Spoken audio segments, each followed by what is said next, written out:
I want to welcome you to Dream Chasers Radio with me, your host, Yaya Diamond. What's up, peoples? How you doing? It is a great day, and I am telling you, I am here, and I'm very joyful. I don't know about you. I'm just happy. I guess it's because I have author Grace Harry on the show today, and she's all about joy. She's gone after her dreams. She's going after more, and she has accomplished so much, like Grammy, Emmy.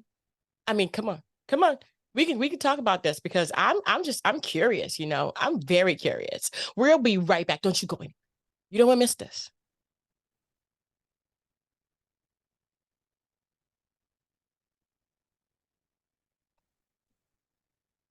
So we want to make this an amazing show for you because we want to make sure that you have joy when you leave and when you go out into the world. Like every day that you wake up in the morning, you should have joy. We should all have joy. No matter what situation, there is always something to be thankful for, unless you are not here anymore. And if you're not here anymore, you don't have to worry about it, right? Well, let's be joyful while we are here. And that's why author Grace Harry is on the show today. Welcome to the show, girlfriend. How you doing?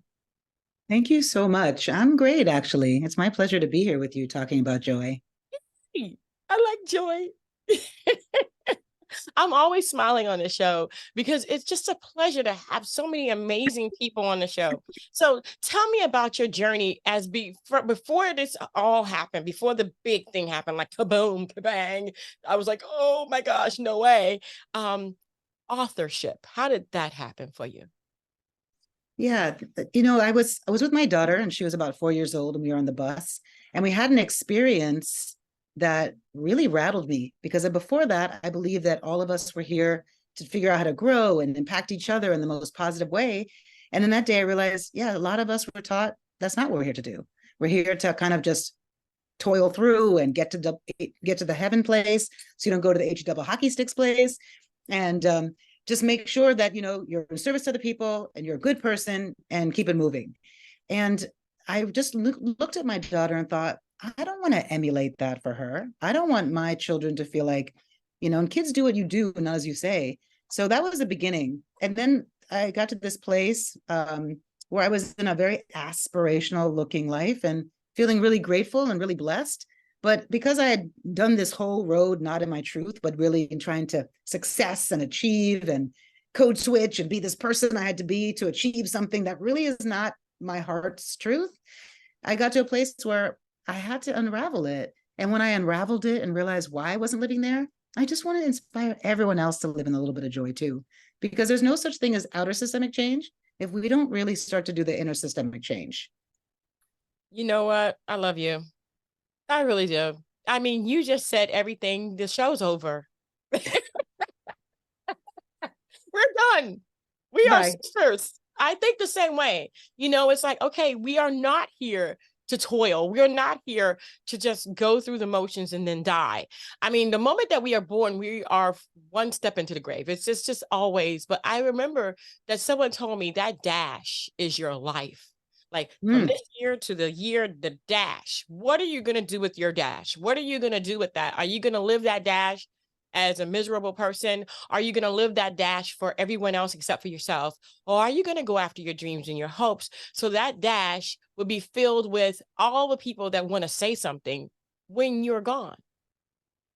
That dash was lived to the fullest. And I think that the joy and living for the death of a person or living not to go to, double hockey sticks, it's like, to me, if you're living your life for the principles of standing up for other people, for living your life for joy and happiness, then you're not destined to go there anyway. Preach. It is true. It's a job. So I think that, what you've done is you've just encompassed everything that most people would love to have. How did you do that? You mean writing the book or in my life? Both. Yeah.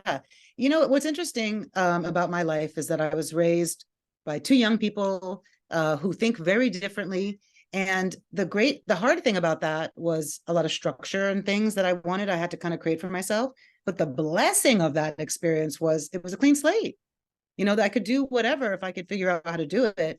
And so I have a friend named Mickey who wrote a book, and one of the things I mean, by the way, that little dash thing, thank you. I'm taking that on the road. That's really, I love that. But Mickey wrote this book, and in the middle of the book, she said that we're taught a career path, but we're not taught a lit path. Like, what lights you up? And I feel like because I don't have a lot of education, you know, I'm a 10th grade high school dropout, and not on purpose. It was just my mother was in another country. I had to get a job and live on my own at 17. And that reality, that kind of life boot camp made me just kind of keep going after the things that I felt I can achieve. And I was just leaning into what inspired me. And because I'm a recovering people pleaser, fear of rejection night, I was gold starring, you know, like, yeah, how do okay, I did that. Okay, I should do that. Okay, now this, really having no account of my reality. And the great news is, just like what I'm now in our young friendship, I'm realizing you're someone who really takes everything and says, what about from this angle? And that's really how I am too. And the great thing about that, and I feel like my superpower, is that I am genuinely interested in someone else's story. I'm fascinated by that. And that level of captivity, I realized, was what most people were missing: attention, being seen. And so I think the combination of my anything can happen and my really leaning into your eyes and wanting it made it so that people were interested in me sticking around. And I was able to kind of do things that were unique. I had an early boss, Barry Weiss, who just saw something major in me and always allowed me to kind of steer things in the way that felt like was needed for me and the artists I was working with. So just really blessed in that way. And I've just taken life to be an opportunity to try new things. And I feel like that courageous step, right? The word courage is cœur, which is the French word for heart. So the bravery to tell the truth of my own heart, I had that professionally. It was then I had to then figure out how to do that personally and get as honest and as vulnerable and sweet and soft as I wanted to mirror for the children in my life. And so that was a very complicated journey to not break up with that one version of Grace and lean into this one, but to start to love on all the different parts of myself and figure out how I could take all the things that I'd learned so far and all the greatness and translate into a beautiful experience that I could share with other people and have more playmates. Don't forget to follow us on YouTube and Instagram. Thank you for watching. Okay. You know, I love that. I absolutely love that. I love, because it's hard enough to love yourself. I mean, you've been taught not to love yourself. I don't know about many people, but this aspect of you is wrong. This is no good. You shouldn't do this. You shouldn't do that. So you are just actually adapting the negativity that's around you, placed all upon you, and now you believe it. The thing is that the brain is so adaptable that we need to adapt, Joy. And like you did, you said you didn't really break up with that, Grace, but you've adapted this new perception of yourself and of your surroundings that took you away little by little from old Grace to new Grace. I love that. I absolutely love that. So writing this book, what was that like? Wow. I went to college because writing this book was, okay, wait. You just said something that most people don't know. You mean to tell me that you didn't graduate school, but you went to college? No, meaning that this book was like going to college. Okay, I got you. I was like, how'd you do that, girl? Please let me know, because I want to go back. I want to go to college. There's a lot of us that do. Go ahead. I'm sorry. I heard a rumor that Andre 3000 went to NYU and was like just did the full 4 years. I don't know if that's true or not, but I was so impressed with that. It inspired me. I want to do that too. But this book was like going to college my own way, because at first it was philosophies and theories that I were leaning into for my own self to learn how to have a secondly practice with my own heart. But then it was actually being that, not being that outside for the internet, not being that when I muster up the one to give advice to some friend, but literally living the things that I'm talking about. And that was hard. You know, it's like you said a few minutes ago, we're taught a lot of shoulds and can'ts and don'ts and wants, and a lot of expectations from our community, our families, of who we're supposed to show up for them. And, you know, there's a lot wrapped into that with our little baby selves of wanting to be wanted by them, wanting to be loved by our core family, wanting to be accepted by them. So there was a lot to untangle to get through this book process. And I also, I mean, I got scammed in the beginning of this book process. I had so many different things, and also publishing is a complicated thing. Anyone who's writing a book now, please call me, because I really could help you workshop some of this, because it was really, okay, well, yeah, let's talk. So it was a very hard process. And it was funny today, I could even really see the work I've done around this book, because there would have been a time 2 years ago where this book would have all been about proving to the music industry I'm not some has-been, or I'm not a loser, I'm not the ex-wife of someone, I'm a person who's accomplished something. But now I'm so proud that I did it. I'm so proud that I never quit. I'm so grateful to myself for being as brave to tell. I mean, I used to be a famously private person, and now I'm super happy to share stories, because if it's going to make you feel like, oh, I can also, I'm happy to whore myself out in that way. And so I'm really appreciative. I mean, for real, I'm really appreciative that I am just appreciative that I wrote this book. I'm just grateful it's in the world. I'm so happy when people like you connect to it. So it was like life. It was highs and lows and all the dashes in between. That is so cool. That is so cool. It's so cool. I listen very well. That's the one thing I do, because I want to know, like you said, you're very interested in people, genuinely interested in what they are doing, what they're saying, their experiences, because we learn by experiences. I think that keeps us fresh and adaptable, and also continuing to learn not only about others, but saying, I think we have something in common. And that's just an amazing thing within itself, to find something in common with people from another world, another culture, another language. It's just amazing. You were saying, you were getting ready to say something? No, I said absolutely. Yes. So when you wrote this book, what was one of the major changes that you noticed after you had finished about your own personality? One of the major things I noticed, and I'm not sure if it was turning 50 or the book, but all of a sudden, all these concepts I had about how I look and what people think about me, and do I dance well? Am I gorgeous, or am I old? There's a lot of things we torture ourselves with. I just dropped them. Just really leaning into the core of this book and realizing my heart is the Joy Strategist, that I have my own internal GPS when I actually trust my heart, which is the big thing right there. When I give myself permission to deserve to be loved by myself, for myself to myself, and be kind to my friend Grace. That was the thing. That really was like the drop mic. I was so proud of myself for just that, because that's been a complication for me my whole life. Yeah. It'd be nice if we could do that at 25. Yes. It'd be nice. It would be nice, but because, I think that the earlier we start, the better. But, our predecessors, our grandparents, our parents really didn't get that until maybe 60 or 70. So we are starting earlier. I think the next generation has got it now, to tell you the truth. I think they got it now. Well, I mean, I even think that we, as the generation of parents now, we have a different concept. How do we were talking before the show about the way our families raise children, and the concepts about it meant to be a kid. It meant that you should be quiet and be grateful that you're there, and be cute and don't make a scene. And now we're understanding that from 0 to 7, children don't have any analytical mind. So whatever you're impressing in there becomes their reality, like you were mentioning earlier. And so I'm grateful. And a big part of this book to me was that you're welcome to the next generation, because the more aware we are, I love to joke that the most important job in the world, whether you want to do it or not, is making a human. And yet somehow only amateurs can apply the first go round.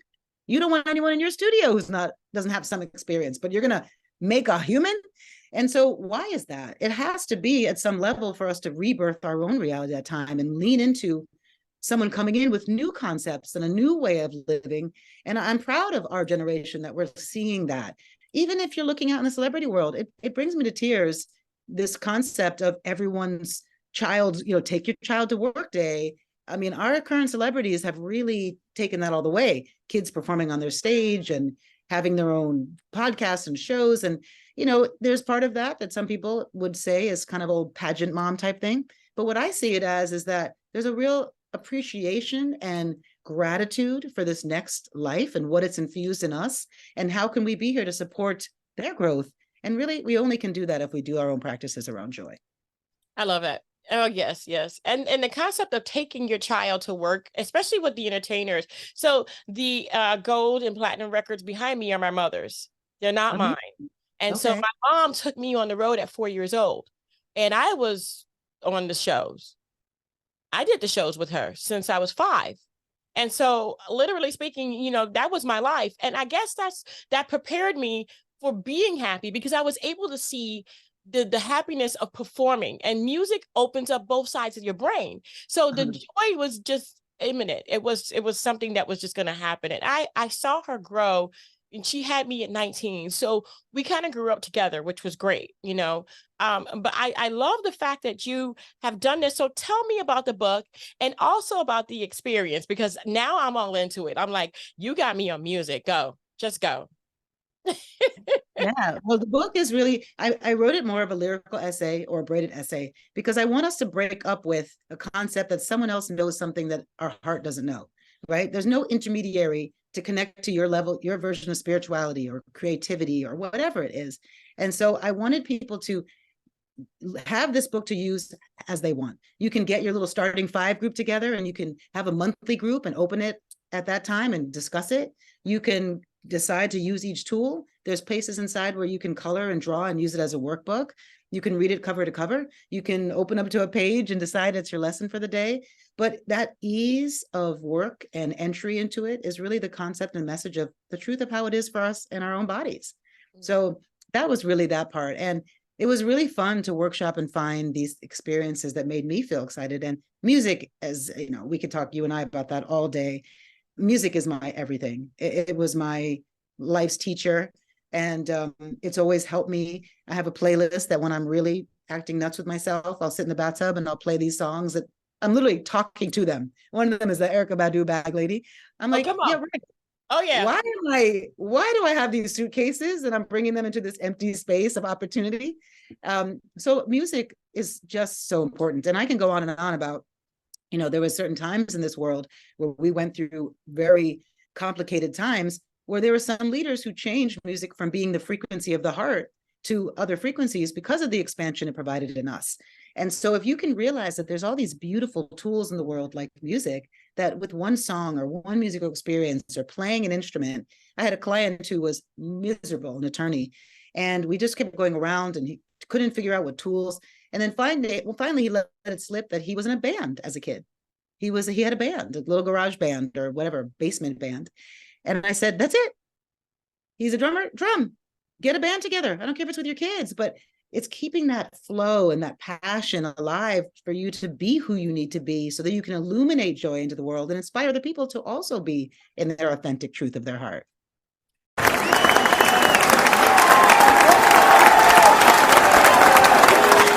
yes, music, baby. Oh my gosh, don't even get me started. Okay, calm down, because I just, growing up in music, I understand the necessity of it in my life. It's not like something that I can do without. Everyone has the soundtrack where they were when you first discovered that you like this kind of music. Everybody that got married has a song, you know? I mean, music is it's amazing. But you got into music. How did you correlate music with the book? How did that happen? You mean as a joy practices? Yeah, like the whole thing. Okay, so what I was reading was Emmy, Grammy, and Oscar award-winning artist Common and the Joy Strategist Gray talk strategy, right? So how did that happen? How did you get with Common? Well, because I worked in the music industry for a long time as an executive, what was interesting to me was I would find that I'd have relationships with people and artists that transcended what we were creating for their musical experience. Sometimes you enter an artist's life at a time where they're going through some real shit themselves. Excuse me if I'm my French. No, go ahead. Shit. It's good. Okay, good. Yeah. Shit. So when I was at Jive for a long time, and now I was at MCA Geffen, and Common was a new artist to me at the time. And he was going through some stuff, and I found it equally important to be in dialogue with him about his own heart and his own experiences, because music is so personal. we let people into our being with music. And if you're someone like, especially Common, who's just such a beautiful person and going through something, then let people be in it with you. Let people feel the truth of how we all, rise and fall and up and down, and nothing in nature can go up and not down. So let's start to let that honesty through. So I feel like he was so grateful for that whole experience of when we were creating the B album together, and all the visuals and creative around it. And so when I started leaning into this experience and wanting to do something of my own, it was a very scary thing for me to be the behind the scenes person. And I really treasure the things people share with me in confidence. And even my old ex-partners of mine, I treasure their privacy, and I really honor that their story is their story. So I felt a little insecure about how important it was to share this story, but how important it also is in the world of marketing to dangle out the things that people want to hear about so we can get to joy. And coincidentally, or God of my understanding, 2 days after this kind of mental breakdown with my own self about the fight between the yes of this book and what it could be. And I even had people like Amir Questlove, who said when he read an early manuscript that he felt he could feel me protecting everybody in what I was writing. And so here's Common out of the blue. I've decided to create a show and I would like you to be on it. The fact that he even wanted me to be on it, I was like, what, me? And it was such a sweet honor. And when he started the whole show, he said, Grace and I worked together at a time where, I don't remember, I'm paraphrasing. And it was at that moment that it hit me. Oh, right. It's not just a creative experience. It was me being in a receptive place to hold someone else's vulnerability. And everybody deserves and needs that. So that's kind of the core. The connection of the music is because that's my always life passion, and it's been my career for a long, long time. And there are many relationships I have in there that are really real and whole, and it allowed me to take that concept and put it together. That's sweet. I love that.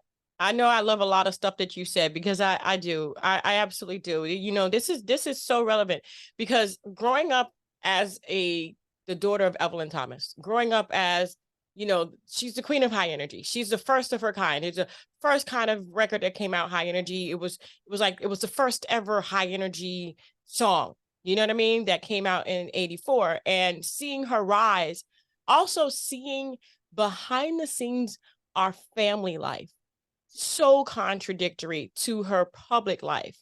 And it's like, I learned that it's lonely. You can't tell everybody. And I learned that very young, because people will blab it all over the place. It's a personal thing. It's like, it's something you're going through. When I lost my grandmother, everybody was making fun of me. Oh, she thinks she's all of that because of her mother. Look, her grandmother died. Ha, ha, ha, ha. It was, yeah. So it's like, when you're in the public eye, you back away from people because you feel like, how can I trust them?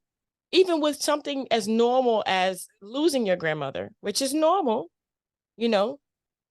but you back away, and then people think, oh, they're privileged, or they are better than you. No, they've been hurt. Yeah. And they're backing away because they don't want to get hurt again. It's very lonely. I had one of the artists come up to me, and he said that he was depressed because he didn't have anyone to go to. So what you did, and it's the same thing with me, I don't normally have a lot of people that I can go to. At this stage of where I'm at here, I'm reaching over 25 million people a week. So who do I talk to that's not going to think I'm all of that, or this is the normal me? This is, I want to have someone. So what you did for Common was not common, if I'm making that any fun, but that was very special. And I could see why he allowed you to go in and be that person that he let in. He let his guard down, and he let you in because you did the same. Yeah, thank you. And I talk about that a lot in the book, because that was the first rude awakening. When I wanted to write this book, I leaned into all these people that I'd helped for so long in so many ways, and no one got it. People didn't understand it. And that hurt my feelings a lot until I realized that anyone who pioneers anything new, you talk about your mother and even you with your platform, it's a lonely place because only you are holding that vision. And so that's why it's so important for all of us building the empires of me, right? Our own empires, to see ourselves that way and give ourselves an advisory board or starting five, or the people that really are going to play the positions to help you be in a space where you can be vulnerable and share things that are unique to a person in your situation. And so that was a hard thing for me because I had to believe that I deserved that, and ask people for something, which, whoa, is that a new thing I'm learning? Asking for help is wild. Exactly. So yeah, I mean, I'm glad you brought that up because we all need help in that way. It's hard because you feel weird. It's like, okay, am I imposing? Am I crossing a line? Am I seeming like as if I just want to use their position? I mean, no one can get anywhere by themselves. You're going to have to That's ask right. for help. But it seems That's right. so weird. I mean, it's beyond. It's crazy. It's I crazy. called Disney was pushing me to have people of note on the book, right? I don't know why I keep doing this. And I first cringed at that because it's really important for me to everyone understand that this is not a influencer book. And I'm not even dissing that, but I want everyone to understand we all can access our own joy strategists, our own hearts. And it's not something you need an intermediary to do for you. And so it was uncomfortable. And I reached out to one artist who I loved and I've had an amazing friendship with for years and years and years. And I got crickets and it broke my heart. And then it was one of those examples again, because that's not what I would have done. That's not a relationship. And you should hear the sad little message I left him, like, I keep asking you for this, but if you don't, I mean, but it was beautiful because it made me break through that. It made me look at that in truth. And it made me realize too, I don't really want that to be a part of the book. And once again, I'm leaning into the pleasing in a way that's not my truth. So I really hear you, that asking for help thing, but we have to transcend it. Like you said, nobody can do, and there's nobody in the planet, unless you built something in your own little cave and it's just for you forever, can do something without collaboration from other people you trust and you love. And it was hard for me. And so I went out and built my starting five because my good friend Aisha, I called her one day crying when I had another moment and she said, not everyone's going to like you. And that was the worst and the most, right. Like if you are liked by everyone, you don't like yourself. You've let yourself be the last person in the equation. So Yeah. I mean, me personally, my joy is breaking away from this, getting away and maybe doing something with a family member like my daughter or someone, or going out with one of my friends. I love roller coasters. A joyful moment where work cannot seep in. No work talk all day. that's right. Done. What would be, hold on a second. Okay, we're back. My internet was unstable, so I always wait for that to kind of pass through. Perfect. Okay. What would be one of your suggestions for people? Because mine, like I said, is taking myself out or getting away. What would be one thing that someone can do that maybe a sort of stigmatism they don't do now that you found that kind of like doesn't really seep into people's normal joy day or joyful moments that they could do that may make them uncomfortable in the beginning, but in the long run, it will bring them happiness? What do you suggest? What I suggest is starting with the basic building blocks that we have to continue to grow that. Trust ourselves, believe we deserve it. And so I say that everyone should start your day. So you run your day and your day doesn't run you. You're not chasing the phone or the this or the that. You're making yourself the star of your own story from hello. So when you wake up in the morning, if you have a house experience where there's people with demands everywhere, then before you even get out of bed, roll around in the sheets. Be grateful you have sheets. Be grateful that you woke up, that you have eyes, that you can see. Sometimes I am so beside myself, I have to get to like molecules. I've got molecules. I can't find anything else. And at least that makes me laugh. You want to take that a little further? Have pre-programmed in the morning. I did a show the day and a woman said that she has applause as her alarm. So finding the little ways, I have alarms all day that say breathe. or sing. An acupuncturist friend of mine, Thenora, told me years ago that I expand my diaphragm, because when I get stressed, I stop breathing below my stomach. So to keep that open, she said to sing for an hour a day and really tone your diaphragm. So first start with just gratefulness. You know, you can start with thank yous. And then if you can squeeze another minute in there, do something that's going to turn you on and make the day about you. Is that a 1-minute dance party? Is it a song you love to sing in the mirror with great joy? It's bespoke, and I'm not being coy, because it really has to be something that lands in your heart. Not everyone loves the same things, but just start with a few steps and then keep building on it and make that your number one. I also really suggest, because it's hard for a lot of us to believe we can do all these things for ourselves, and we make these calendars that are about our work commitments and our family commitments. But if you can go further and add into your actual calendar, the one that things don't move, 2 or 3 things a week that are exciting. I'm gonna, go out with his friends, or I'm gonna dance or take a class. Put it in your schedule. And at the very least, it's impressing your subconscious that your joy is as important as your career or your family. And so those are small steps, but let's just start there. And if you could do those small steps every day for 30 days and change that habit, whoa. I agree. It is on. Tomorrow, I'm gone. Don't bother me. Don't call me. I won't call you. I totally agree with you. I totally agree with you. It took me a while to learn that I am important in my own eyes.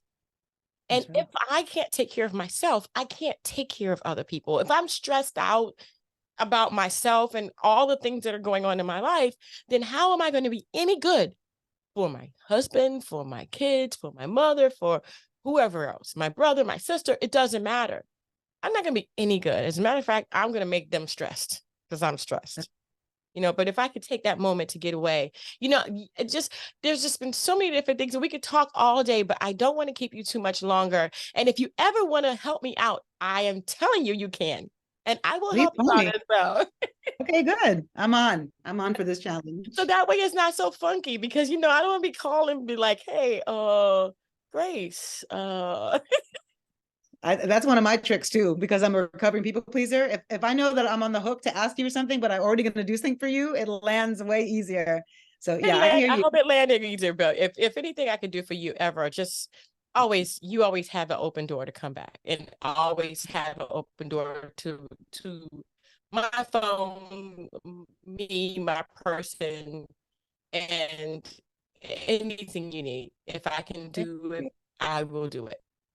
But I wanted to get people's to not only themselves, but to the people around them. Where can people find you? Where can they find this book? Yes. Well, the book is, I'm grateful. It's wherever books are sold. It's at Amazon. It's on Barnes and Nobles. It's all local bookstores. I'm really excited about that. And then I have a website. It's thejoystrategist.com. And you can find me also on Instagram at Grace Harry. Awesome. We're going to put that information in the description box below, so it'll be easy for you guys to, here we go. Internet. We're going to have that information in the description box below for you guys to find that. And I want to thank you guys so much for tuning in. The most important thing that you could do for yourself is to do for yourself. That's it. That's the whole thing. That's it. And create new neurons today. I just, new connections by music. Definitely. Am I right, Grace? I love it. I'm going to start saying that. I got a lot from you today. Create new neurons. That's right. Use music. Use music. It actually fires up both sides of the brain. So, you can't go wrong with that. So put a little bit of music on and start dancing around in your underwear and you'll be good. All right, guys. I want to thank you so much for tuning in. Don't forget to dare to be different. Grace, thank you so much for joining me today. It's just been a pleasure having you here. Thank you so much. Enjoy the rest of your day. Have fun. And you too. And you guys, on purpose, be joyful. Until next time, guys. Bye. Don't forget to follow us on YouTube and Instagram. Thank you for watching.